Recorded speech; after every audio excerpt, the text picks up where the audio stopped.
ദുൽഖർ നായകനായ ജോമോന്റെ സുവിശേഷങ്ങൾ theatre കളക്ഷനിലും satellite റൈറ്റിലും Mohanlal നായകനായ മുന്തിരിവള്ളികളെ പിന്നിലാക്കിയെന്നാണ് പുതിയ റിപ്പോർട്ടുകൾ സൂചിപ്പിക്കുന്നത്.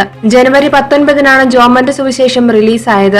20-ന് മുന്തിരിവള്ളിയും. ആദ്യത്തെ ഒരാഴ്ചയിലെ കളക്ഷനിൽ ജോമോന്റെ സുവിശേഷം തന്നെയാണ് മുന്നിൽ. രണ്ട് സിനിമകൾക്കും കുടുംബ പ്രേക്ഷകരിൽ നിന്ന് നല്ല പിന്തുണയാണ് ലഭിക്കുന്നത്. പുലിമുരുകന് ലഭിച്ച ഉയർന്ന കളക്ഷൻ ദുൽഖറിന്റെ സിനിമ മറികടക്കാൻ സാധ്യത കൂടുതലാണെന്നാണ് വിലയിരുത്തൽ. സാറ്റലൈറ്റ് അവകാശത്തിലും മോഹൻലാൽ ചിത്രത്തെ പിന്നിലാക്കിയിരിക്കുകയാണ് ദുൽഖർ സിനിമ.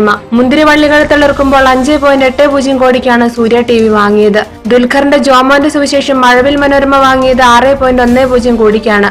ഇതോടെ മോഹൻലാൽ, മമ്മൂട്ടി, ദിലീപ് എന്നീ ഉയർന്ന സാറ്റലൈറ്റ് വാല്യുള്ള നടന്മാരുടെ കൂട്ടത്തിൽ ദുൽഖറും എത്തി. കുടുംബ പ്രേക്ഷകർക്കിടയിൽ ഏറെ താല്പര്യമുണ്ടാക്കിയിരിക്കുകയാണ് ദുൽഖർ ഇപ്പോൾ. നിലവിൽ യുവ പ്രേക്ഷകരായിരുന്നു ദുൽഖർ ആരാധകരായി ഉണ്ടായിരുന്നത്. സത്യൻ അന്തിക്കാട് ചിത്രത്തിലൂടെ ദുൽഖർ കുടുംബ പ്രേക്ഷകരുടെയും പ്രിയപ്പെട്ടവനായി. കോടീശ്വരനായ ഒരു ബിസിനസ്സുകാരന്റെയും അയാളുടെ മകന്റെയും കഥയാണ് ജോമോന്റെ സുവിശേഷം പറയുന്നത്. നിവിൻ പോളി നായകനായ ജേക്കബിന്റെ സ്വർഗരാജ്യത്തോട് സാമ്യമുണ്ടെന്ന് പ്രചരിച്ചിരുന്നുവെങ്കിലും കുടുംബ പ്രേക്ഷകർ ഇരും കൈ നീട്ടി സ്വീകരിച്ചിരിക്കുകയാണ് ദുൽഖർ ചിത്രത്തെ.